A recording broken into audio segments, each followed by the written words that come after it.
award-winning social enterprise show. On the Mic with Mike King Biz, delivering food for thought.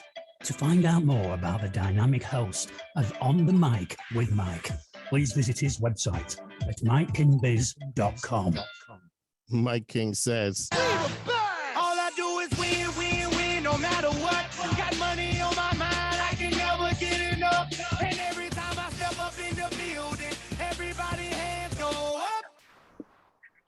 And they stay there, and they say yeah, and they stay there. Cause all I do is win, win, win. And if you going in, put your hands in the air, make them stay there. I enjoy listening to On the Mic with Mike every day. That's what I do. ladies and gentlemen, welcome back to On the Mic with Mike. It is the premier business radio program around. I'm your host, Mike King. I appreciate you being here with us. The sounds you're listening to are emanating from the Mike King Biz Studio, which is the global center of enterprise business, otherwise known as the ESPN Studios here in Richmond. You can follow me on social platforms, hashtag On the Mic with Mike, RVA, as well as Mike King Biz. SBA is in the house. My man, Martin Short, welcome back. Thank you so much, It Mike. has been a minute. Yes, it has. Oh, so we have gone through multiple stations.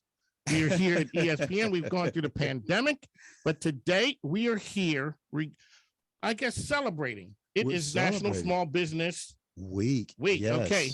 So give us really quickly, let us get the elevator pitch of who SBA is. Okay, SBA, U.S. Small Business Administration. We've been around since 1953. Every year, Mike, the first week of May, we celebrate National Small Business Week. It's a big deal. It's a big deal. It's a very big deal. This year, now last year we had the pandemic, but now we're back on track. This year we have Jerry Prophet, owner of Intelitex. She is our National Small Business Person of the Year for the Virginia Richmond District Office. All righty. So welcome to the program, ma'am. Thank you.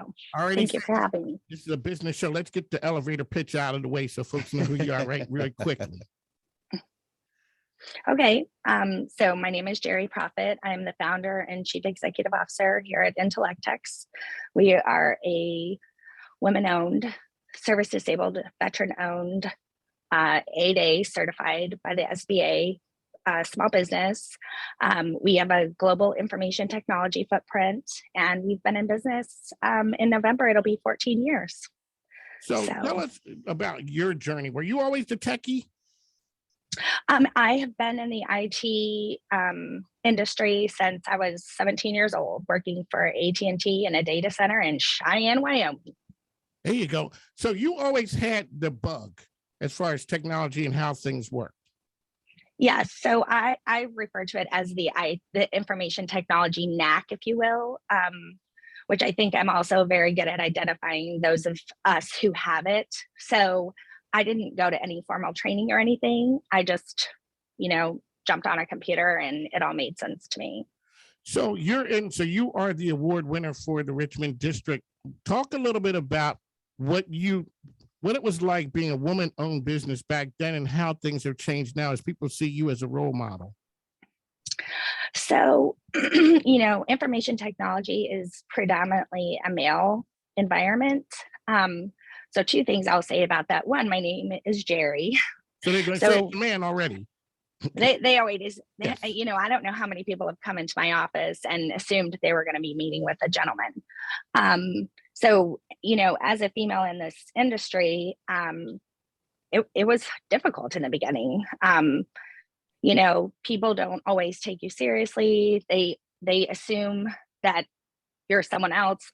I've actually sat in a waiting room before for an hour waiting because they thought the man was going to show up to do their information technology. So, but I think times are changing, right?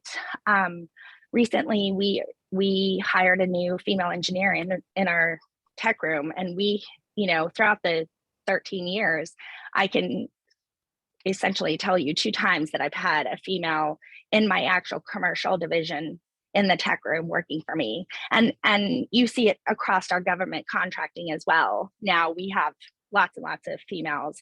Back when I started, I was usually the only one. When I was in the Navy, I was the only female on my ship that knew IT. And even when I went to work for AT&T back in the day, I was one of, hundreds of men working in the data center. So, but I believe that your knowledge and your professionalism speak for itself. So I'm happy to, get someone coffee because they think I'm the office secretary. And then when I come into the meeting and sit at the head of the table, watch them choke on it a little. Okay, that feels I don't pretty hold, good. I don't hold it against anyone because I do understand, technology, it's a difficult field anyways.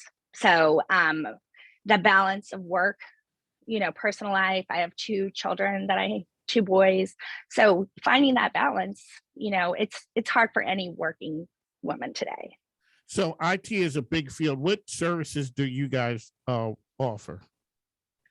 So we service both the public and private sector, meaning that, on the defense side, we hit all the defense pillars, EPA, NASA, Veterans Administration, which is near and dear to my heart, being a veteran of 10 years myself. But on the commercial side, we focus primarily on, or I would say we're across all industries, but our biggest footprint is supporting defense contractors like ourselves.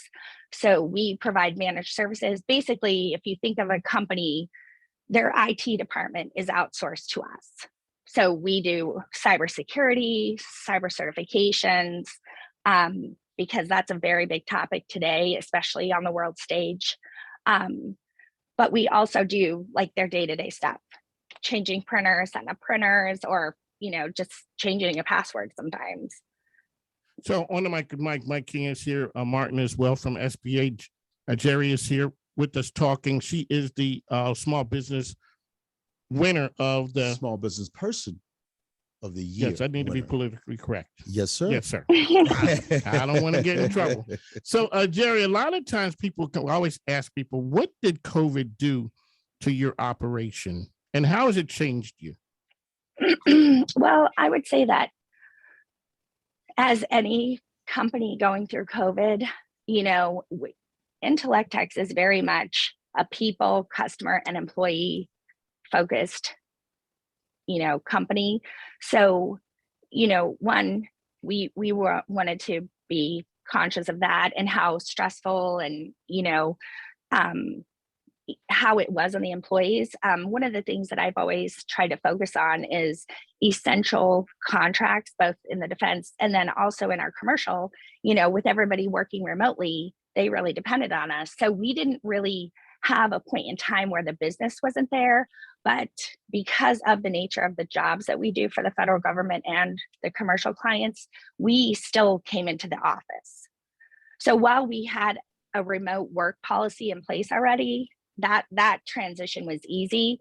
It was really making sure that our employees understood the importance of their jobs and that they're, even though we, wore masks and kept distance from each other, they had to come into work every day. And in the beginning, I'll be honest with you, I had a little mutiny with a few of the employees who were like, we don't want to come. We want to work remote. And we had to explain to them, that's not the job. And maybe this isn't the right position for you because, my ITs support the largest intranet in the world on Norfolk Naval Base. They go to work in the middle of a hurricane. They stay at work through the hurricane. So COVID was really no different in that sense.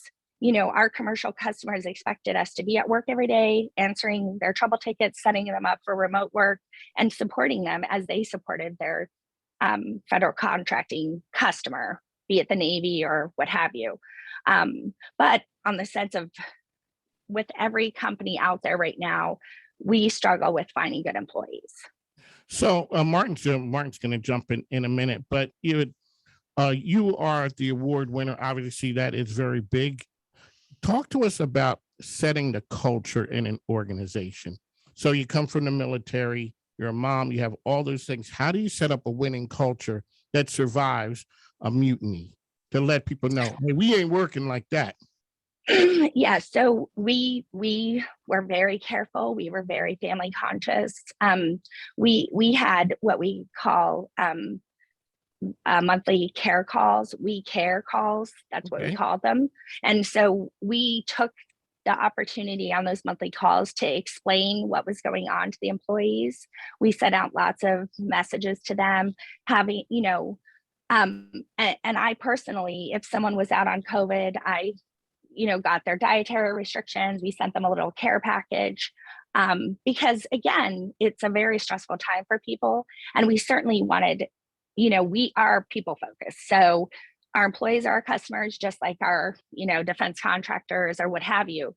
So we wanted to make sure we went through the government shutdown, right? We had people sitting on the bench. So it was no different than back in that time. We wanted people to know that we cared about them. We understood the stress. We appreciated them, going and opening the ID card shops every single day for the Navy. But at the end of the day, we had a mission, and that was to support the federal government and all the companies that are our customers. So I think the We Care call was the biggest thing that we did, and we continue to do that today. Mhm. Hey, Mike, let me add something to what Jerry just said. And one of the things that impressed us about her company is that, she has these values of, and correct me, help me out, Jerry. Look, you have people, customers, and employees, right? Yes. Those three elements. Speak to those, please. Yeah. So our mantra is customers first, people always, right? We always, and we live by it. So our job is to make our customers and clients' dreams come true, but at the same time, taking care of our employees so that they want to do a good job. We have professionalism training, once every quarter with our customer facing service desk. And just as a testament to show you how much folks like to work here, Miss Margaret Cave, who I know you've been conversing with, Martin, she was my first employee back in 2008. Really? And she's still here. Yes. And we have lots of folks that have, came on for a contract, worked, the 10 years that we had it. They transitioned. In fact, one of my older employees who no longer is with us because the contract transitioned called me on Easter to wish me a happy Easter. So I've seen employees buy their first car, get married, buy their first house, have children. We make a joke about the Intellectex babies. I think we're up to like 28 now. And I think it's all about how you take care of your employees and make them, one of the things I say to anyone that I hire is that I want them to feel proud and also happy to come to work. And I have an open door policy, so I want them to be able to come in to me and talk about what they don't like about their environment or whatever is bothering them. So and our HR department is constantly, like I said, just talking about personal wellness and getting that work-life balance, and we practice what we preach. Absolutely. So what I'm hearing, and this is something that we teach in our workshops, and I tell people all the time, hey, business is built around relationships, good, healthy relationships. And so let's segue a little bit, Jerry, into your involvement into the community and how you guys interact and some of the things that you're engaged in the local Virginia Beach community. Yeah, so one of the things that I started was an initiative back when I started the company called Mentoring Our Veterans into Tomorrow. So I do a very big, amount of community work with the veteran community. My president, Mr. Michael Harris, grew up in Norfolk, so we do a lot with his old neighborhood. Great. The schools that he went to, and just in general, around teaching the youth. So the plan, actually, the reason I started my own company was so that I could make a difference. Really? This is my third IT company. Both of the other two I transitioned successfully out of them. One was sold, one we parted ways. He still has the company. And then when I started this company, that was the point, to make a difference. And I've done tons of volunteer public speaking. Some of the events people have paid me, and then we turn around and send it as an endowment to an organization out there in the community locally. We do a lot of stuff. So in fact, I think we are coming up. And the one thing I will say about the employees here is that we will rally together. At Christmas time, we got contacted by an organization. There was some families that were in need, and my team went overboard helping out to be able to support the family at Christmas. So I think that is a testament to, again, how fortunate we all think that we are, because there were a lot of folks out there who didn't get to go to work during COVID. And that is one of the things that we constantly reminded them is, yeah, it's not all it's cracked up to be in IT, but you never have to worry about your job. That is true. So here, Mike King, Jerry is the Small Business Person of the Year. Yes. Okay, so ma'am, the thing that you had gone through, that's what makes you special. That is what makes your organization special. Martin, could you talk about what this means and how does it get from where you guys are at the SBA to Jerry? So, well, one of the things that we're going to be doing is on May 5th, what Jerry and her business family is going to be doing is they're going to be putting on a celebration. Carl and I are going to be going down there presenting an award to her and be a part of the festivity and acknowledging her success. And we're very proud of Jerry and Teletech. I believe I pronounced that correct. I may have not, Jerry. It's Intellectex, but it is a tongue twister. Okay, Yeah. There we go. That's why that's why I wasn't gonna go there. I'll let you go ahead. No, I never. It's so funny because people ask me this all the time. What got you here? And it was an angel investor who really believed in me back in the 2008, November of 2008. If you can roll yourself back that far. Remember, the country was in the worst economic downturn it's ever seen.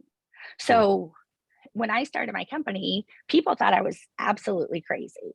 They didn't think that we would last. It's not that they openly said, oh, this company won't last. But, 10 years later, when we celebrated a decade in business, they were like, oh, whoa, and also the growth that we've seen. Yes. We went from a business that was primarily commercially focused in Hampton Roads to, we service 215 countries besides the United States. So we have folks all over the United States, all the way through to Guam. And then, of course, again, I interface with the different missions and embassies on a daily basis. Can I ask you, when did you know you had something? Like, when okay, so you had the other businesses, but all of a sudden you knew the naysayers, they're looking at you like, yeah, Jerry, she ain't gonna make it. And all of a sudden you realized, hey, I got something here. So I will say this is that I think the negativity probably fueled me, but also just knowing that being a chief executive officer or a business owner in general, where you have families dependent upon you, I think that you recognize that failure isn't an option. So not only did I start my company, but somewhere along the line, because I wanted to set a good example for my boys, I went back to college.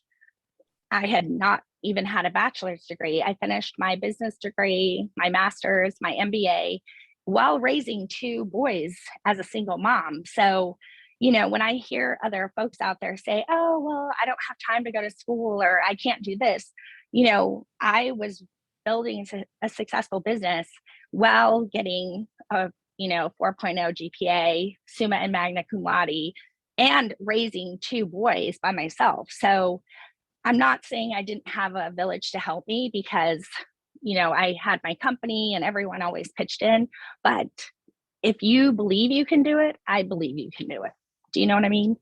That is true. On the mic with Mike. Martin's is here with us. Jerry, one point before we close out here. Well, if you could just share with us two valuable business lessons for our listeners here, two things that, you need to do, and one thing that maybe you shouldn't consider doing. So, or any general lesson, period. Well, so first I would say, and I'm not plugging you, Martin, at the SBA, but that's how I learned, right? I went to the SBA website, I went through the business startup checklist, I literally printed it out and started doing it step by step. And there are so many tools that the Small Business Administration offers businesses that I don't the first thing I always tell people when they ask me these types of questions is, how familiar are you with the SBA organization, and have you utilized the tools there? Because there are so many of them. Even in the Boots for Business, I think the veteran side of the house, I just went to the workshops and I learned a tremendous amount of information. So in terms of educating yourself, I think that's one of the best tools out there. And also for business owners, I would just say, you have grit, or you wouldn't have ventured on your business, as an entrepreneur. And, just remember that, you can do it. And some days you'll wake up and think, we have a week to make payroll. Every business who is growing and starting has the same sort of issues. We have too many open positions. We're not, we have to worry about making payroll. But at the end of the day, you are one of just a few. And there are, one of the things that I do to give back is mentor other businesses, because that's one of the things that I noticed as we were growing up sort of in the business world, is that all the old timers were like, we're not going to pay our invoice early because no one did that for us. Right. Like they almost were like, you have to go through this initiation to be a true business owner. And and I just don't believe that rule. So I always do my best to be able to mentor businesses and help them out. If we have a subcontractor that needs to get paid early, I'm like, pay him early. Because back when I was going through it, I remember thinking, wow, if someone just extended an olive branch, that would be great. I could actually sleep for 2 days, not worried about whether payments were going to come in so we can make our payroll. So I would say that just, you have to have grit and you have to push through. And there's going to be days when you're like, we're done. But if you believe, it will, you'll make it through. Well, congratulations on your win. How can people find you out there? So my contact information is on our website, intellectx.com. And I'm on all, being in the information technology field. My Instagram is out there, the IT Diva.